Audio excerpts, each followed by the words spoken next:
listening to the Bluejay Breakdown. Welcome back into Bluejay Breakdown. Jacob and Anna alongside with you to talk all Creighton men's and women's basketball. Let's start on the men's side. It's been a roller coaster of emotions for Bluejay fans. You beat the number one team in Kansas, and then next game you find out that Pop Isaacs is out for the year with a hip surgery impending. Jacob, first thoughts of that. Let's start with Pop and what that means for this team.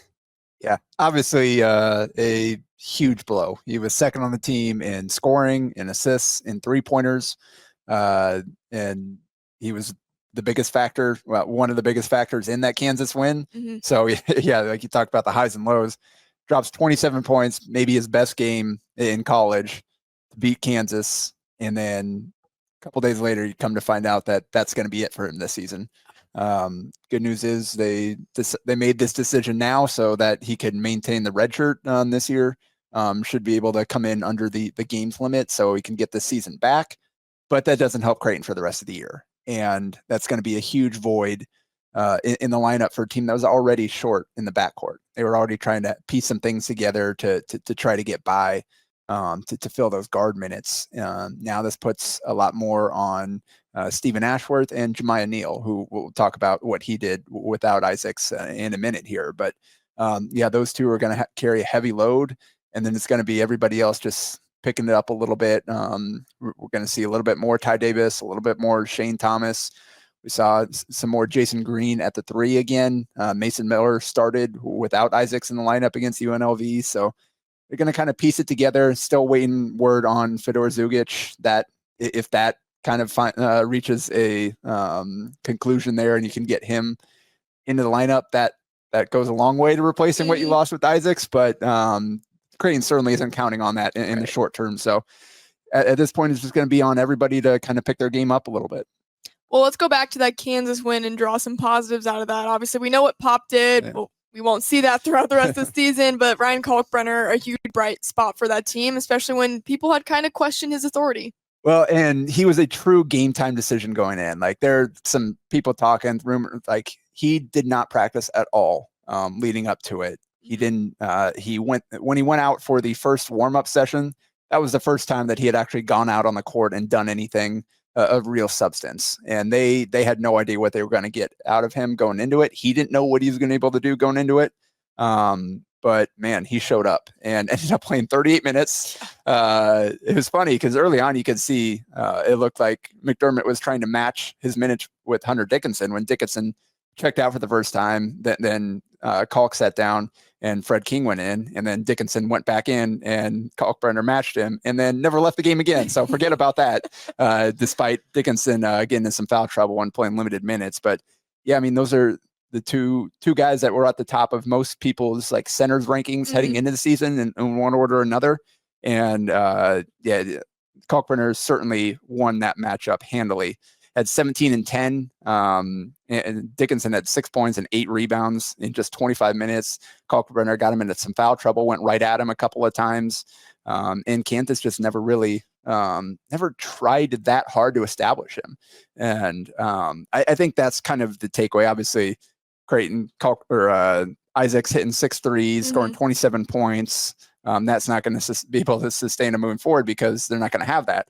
But the defense was the part that I think was the standout from this game. And the fact that Kansas basically was baited into doing exactly what Creighton wanted them to do. This was as good of a 40-minute execution from Creighton on the defensive side that we've seen all year. Because all year there's been some miscommunications. Maybe the guy's not necessarily on the same page throughout.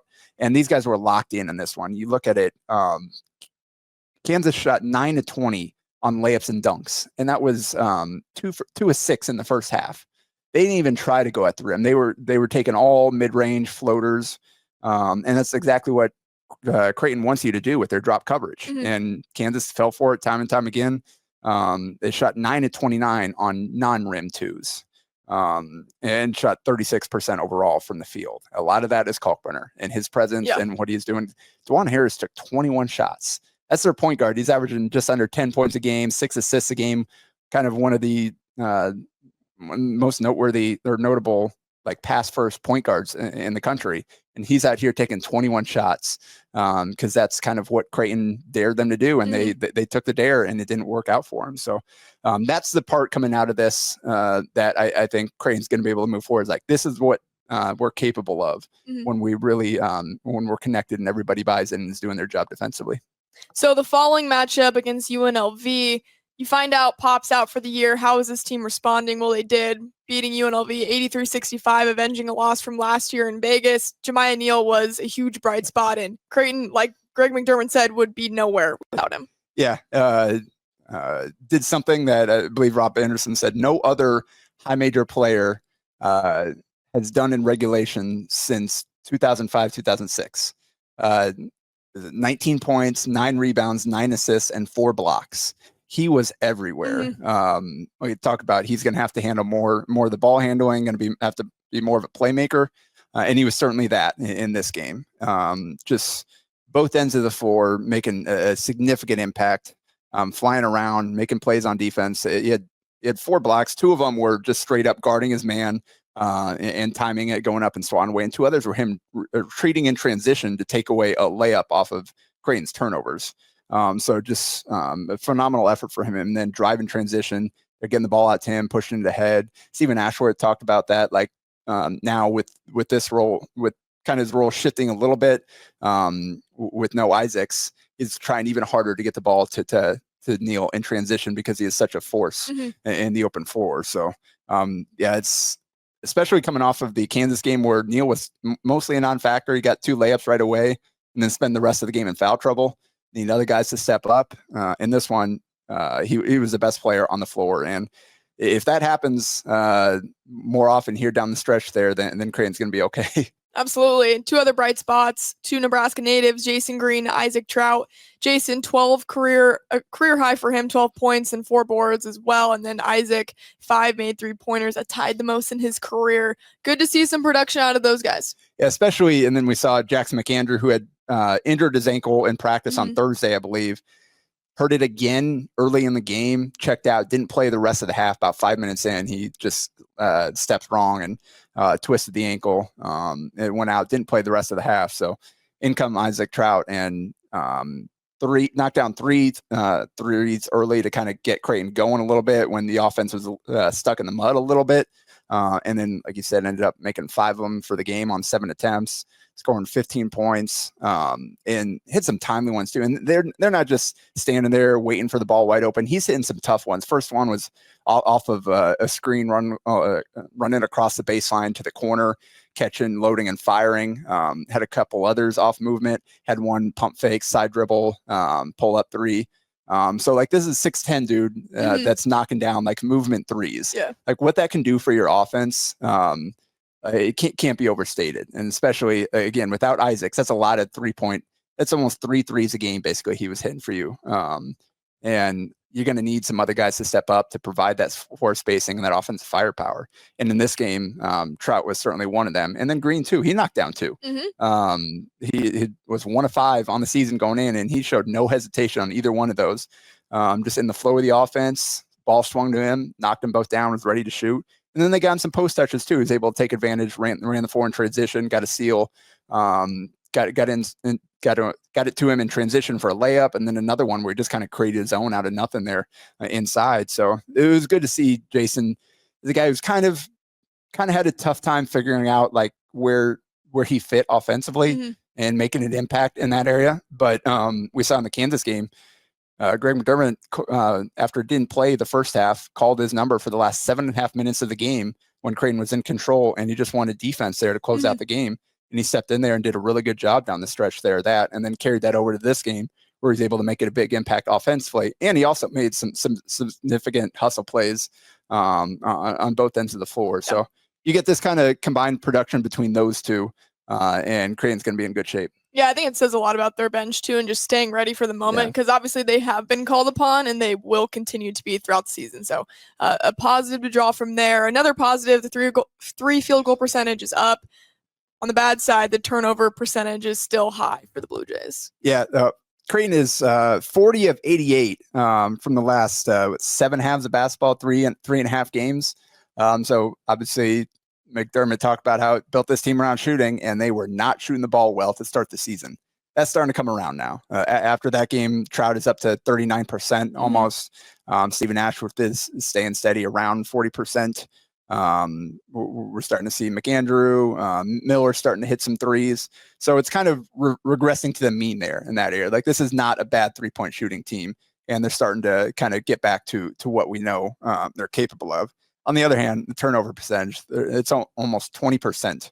They are 279th in the country in turnover percentage, and that's just not going to work, especially when you get into some of these tougher matchups, because Creighton isn't a team that forces turnovers, and that they will attack the offensive glass occasionally, but that's not a strength of the team either. So if you're turning the ball over a ton, it's going to be hard to win when the other team's getting a lot more shots than you do. And UNLV, that's kind of how it played out. They got like 15 more shots or something like that. But Creighton was so good defensively that they were able to overcome that.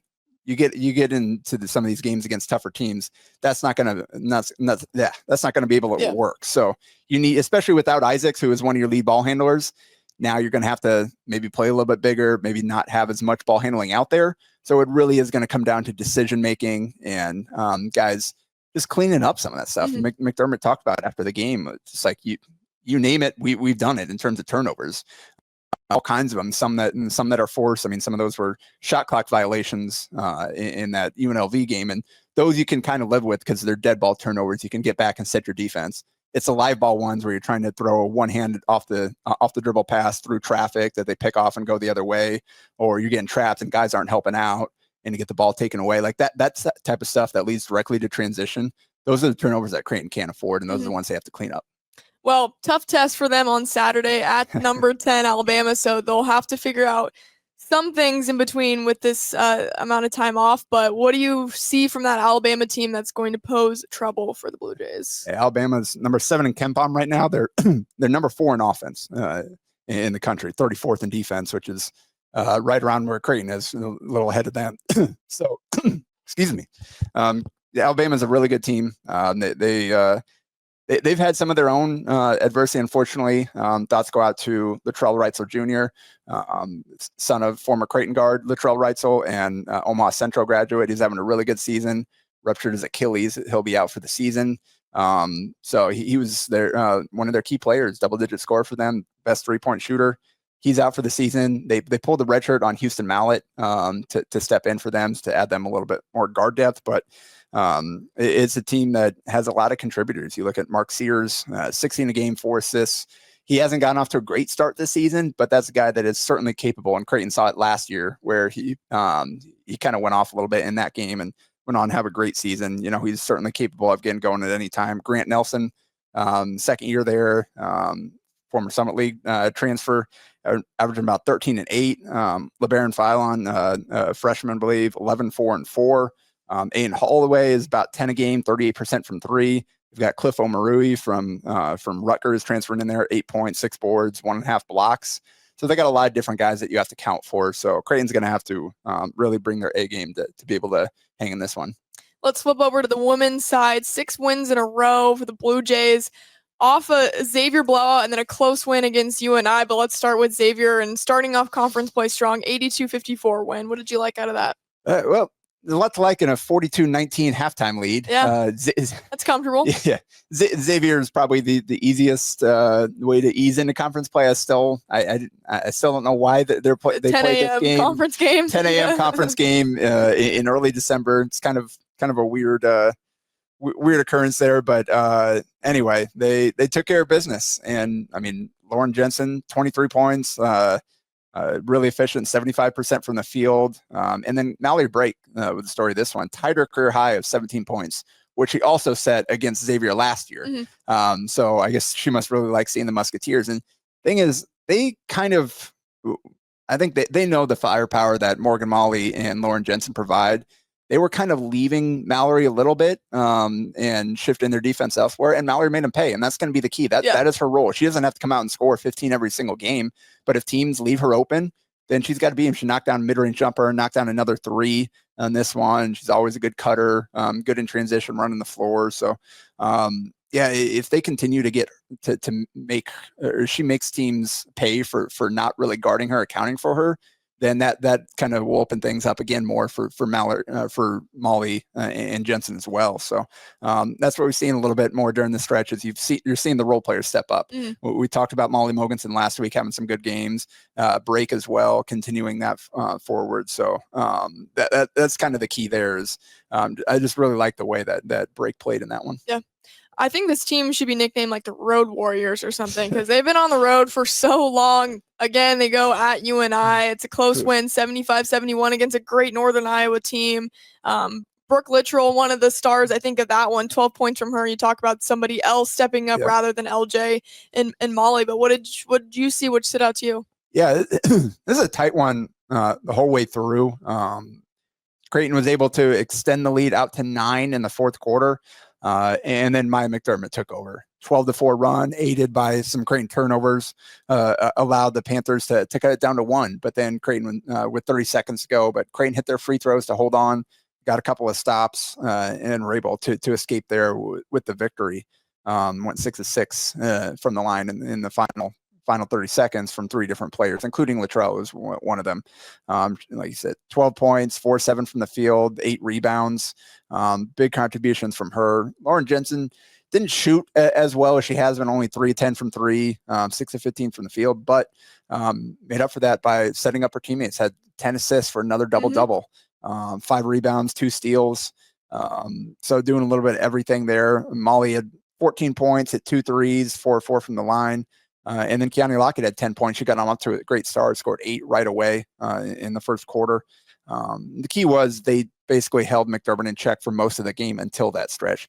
Ended up finishing with 23 points, but it took her 23 shots and only 1 trip to the free throw line to get there. So she was in check the whole way up until that final flurry, and Creighton was able to kind of hold on to that game. The only reason it was close, Creighton shot they shot 52% from the field and held UNI to like 43%, somewhere in that area, but they turned it over 20 times. Yeah. And there's not often you're going to be able to turn the ball over 20 times on the road against a good team and escape with a win, but Creighton was able to do it. Mm-hmm. What have you thought about LJ and Morgan's season numbers this year? Yeah, it's kind of silly. You look at them as a whole. Jensen's at just over 20 points, around 5 rebounds and 4 assists a game, almost 2 steals a game, shooting 51% from the field, 44% from 3, and 80% from the line. Molly's at 16.5 a game at almost 51% from the field, 47% from 3, and 85% from the line. So we talked about Molly kind of had some more volume, more than efficiency games in the first few games of the season. She's found her shooting touch, and 47% from 3. That'll go a long way. that will play. All right. Well, next up, on the road again. What do you know? At Green Bay, a team that made it to the NCAA tournament last season, and a team that beat Creighton at home last year, 65-53. That Green Bay team is also coming off a 5-point win against Drake, so you know they're good as well. Yeah, it's only 6-4. A lot of common opponents. They lost to Kansas State and Northern Iowa, and then they beat Drake. Mm-hmm. So three common opponents already. Go figure. But Maddie Schreiber's their top player, 13 points, 4 boards, 2.5 assists a game. They lost their second leading scorer, Natalie McNeil. Didn't play last game. I don't know what her status is. She's their other double-digit scorer. So we'll have to see kind of how healthy Green Bay is. But this is a game that Creighton should be able to. They come ready to play. They should be able to avenge that loss from last year, which Green Bay is a good team last year, but that's a game that they shouldn't have lost. They just weren't quite ready for it. Right. I was at home too. Mm-hmm. So they'll be fired up for this one going on the road. And you get through this one, you finally get to return home. The game after that, they'll face Wyoming on the Tuesday after that. Which will be their first home game since November 22nd against Nebraska, and only 3rd of the season. Yeah. Incredible schedule, Jim. Wow. I think it says a lot, though, about this team going on the road and, winning 6 in a row. Like, that's a pretty good feat. Well, and especially after dropping 2 of the tough ones early on to get that Nebraska win and then carry that momentum forward here. That I think that's big for this team. And you don't want to take you don't want to be below 500 at any point in the season, but taking the experience of those the first few games there, I think we're seeing that pay off for them now as they kind of settle into a rhythm. Absolutely. Well, we'll talk to you next time on Bluejay Breakdown. Thanks so much for joining us today.